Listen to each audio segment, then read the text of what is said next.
I spend months on songs, up to years on songs, and I really sort of delve inside and create my own little world. So, whereas I don't have a ton of songs at this point, each one is really intricately detailed and very personal and important to me. So, I'd rather have a few that mean the world than a million that, don't add up to much.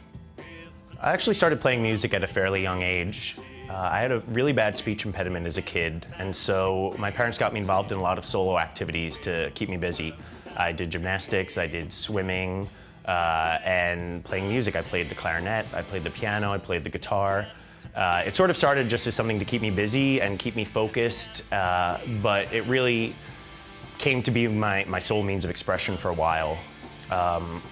Though it probably wasn't until I was about 13 that I really started writing songs seriously, and I guess that's sort of the age where you start to have all these deep kinds of feelings that you can't make sense of and you can't contain within yourself, and you really need that outlet. I love the piano. For a while I was writing songs on guitar. That sort of seems to be the go-to instrument when you're learning how to write. I was listening to a lot of big, loud rock bands, and so the guitar really seemed to be where it's at.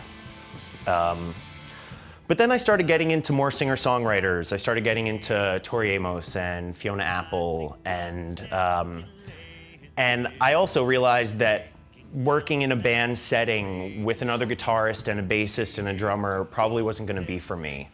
I was probably going to be a solo artist, not just based on how I write and how I work, but based on my temperament, and maybe even based on my upbringing. I like to do things myself. I like to have control. I like to be the decider. So once I knew I was going to be a solo artist, I started looking at the piano more seriously for compositions, because I could play a bass line in my left hand, I could play a melody and a solo in my right hand, I could play chords in the middle, and really create a much more intricate and developed soundscape alone that I would just strumming chords on a guitar. So I started the piano and then I moved to the guitar, but now I'm really a proud supporter of the piano. A lot of times I'll have some sort of melody or idea or riff going on in my mind, but that usually doesn't compel me to sit down and write. And that also isn't what compels me to listen. I find that no matter how interesting a song is, if I can't understand the words, if I can't relate to the words, then maybe I'll listen to it a few times, but I won't go back to it. It's always the lyrics that personalize a song, that make a song seem so relevant and so necessary. So that's what gets me going first. I'll have a chord, but until I have that first line, and until that first line really means something to me, then there's nothing to build on. And the combination of words and the human voice with the music are perfect. They complement each other, and so you need that.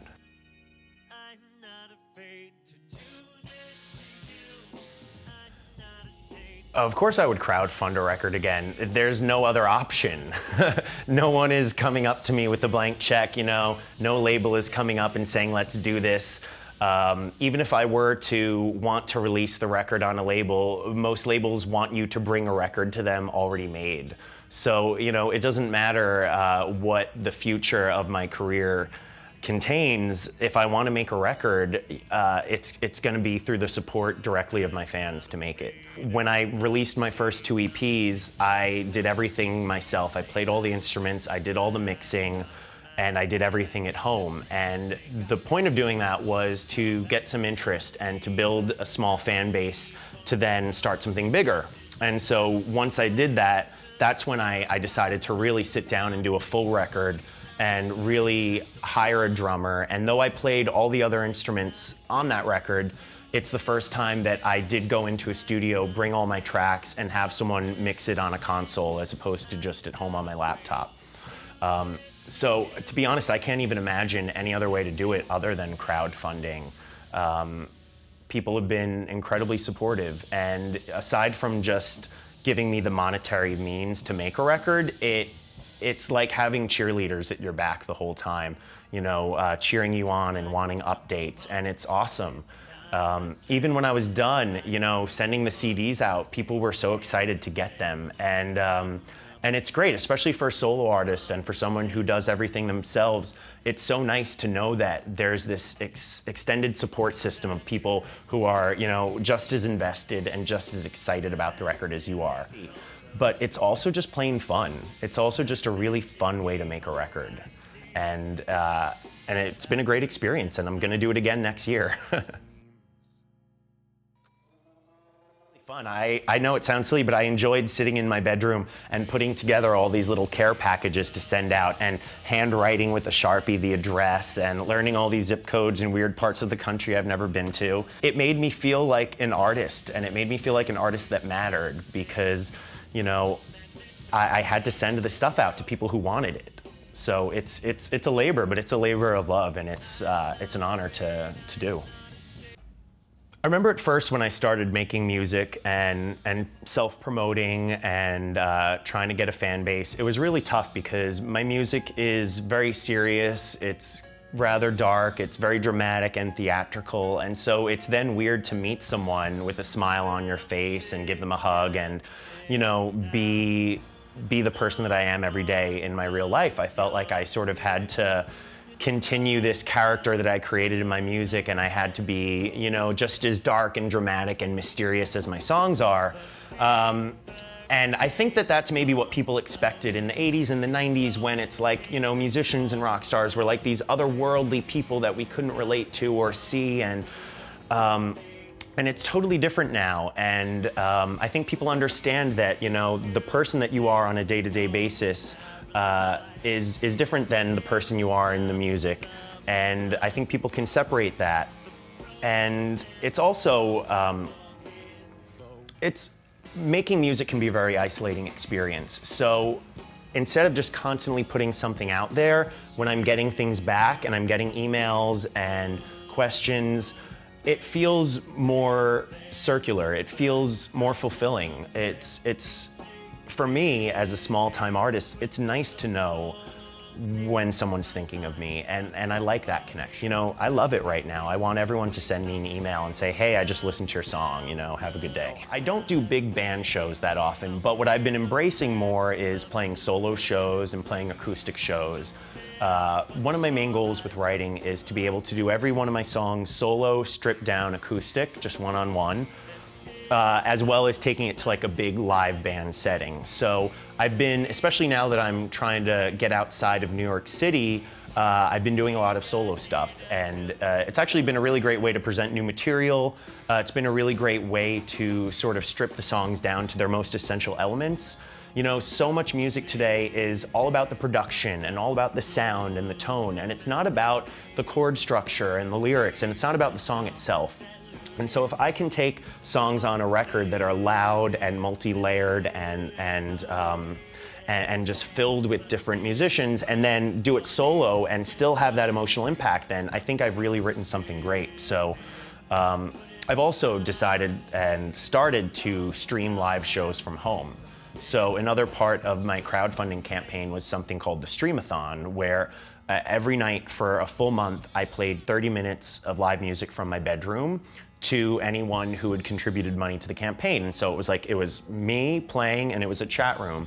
And first of all, it was a great experience for me to have to play every day, but it was also great for me to play for all these people all around the world who couldn't get to see me play. One of the weird things about being a DIY artist in the internet age is that my music can reach every corner of the world, but I can't afford to go and tour there, So streaming shows has been really cool, and I'm finally starting to do that on like a monthly basis, and really connecting with people that I wouldn't have gotten to otherwise. It's really the best way to connect with someone is to play live, and so even if it's just through my computer, to have that instantaneous interaction is so important and really meaningful. So the shows that I've been doing streaming are through a website called Concert Window, and you set up a time and you treat it like a regular gig. You put out a Facebook invite, you put out your mailing list, and what's brilliant about it is that it's very easy to get access. If you want to come to the show and you want to see it live and you want to chat in the room, It's, the way I do it is it's $1. It's $1 to get in, but you can pay more if you want. You know, it's $1 up. And I'm finding that a lot of the really interesting indie sites that work really well for indie artists are like that. Like Bandcamp is another place that I sell my music, and it'll be like you set a minimum price, but people can choose to give more if they want. And I think that that's great because, you know, you can pay very little and you could do it for $1 or just an email and get access. Because you want as many people to hear you as possible, but you also want to give people the opportunity to give back. And so a lot of the things with crowdfunding and with streaming these shows for a choose your own price is that everyone can get access, whether they can afford to or not. But the people who want to give back can. You know, sometimes you have to give people an opportunity to be generous. And I think that that's something that people underestimate a lot with the crowdfunding, is it's not like you're knocking on their door begging for money. You're knocking on their door with a piece of art, and you're offering it to them, and they can open up the door and offer you something in return or not. But you give them that option. And so a lot of indie sites and through my streaming shows, that's what it is. It's me knocking on your door, and it's either you opening it for a minute and slamming it in my face, or it's you opening it, welcoming me in, and, you know, giving me a cup of coffee or something. It's, you know, it's exciting. It's cool. Now that I have my first full-length record out, I guess most artists would say, okay, well, now it's time to go on tour, and now it's time to promote it. But to be honest, for me, now I just want to move on. These songs on the record are songs that I've been working on for years, some of them almost 10 years. And so I sort of have a backlog of songs that I really need to get out there, and they're really different. You know, this record, the self-titled release, is pretty loud, pretty intense, pretty dark, pretty abstract. And since I've been recording this, and like I said, I've been doing all of these solo shows, I've really gotten more into the acoustic scene and have been starting to embrace simpler songs with quieter production. And so I'm really just excited to get out there and get my second record out. But for me, it's all about writing new music and reaching new people and challenging myself and my listeners. So as a kid, one of the things that I was doing, aside from music and aside from gymnastics, was writing. And for a while, I wanted to be a novelist. And I was a double major in college, actually. I did fiction and music. And last year, I did an interview with the Huffington Post, and one of the editors was kind enough to invite me to start my own blog. And whereas I'm not really publishing short stories, what I am doing is just expounding upon things I touch on in social media. You know, I like to talk about mental health, politics, gay rights, art and culture in general. And, you know, social media and Twitter and Facebook, it's really great for getting out little snippets and little ideas, but it's not a great place to expound and create a nuanced argument.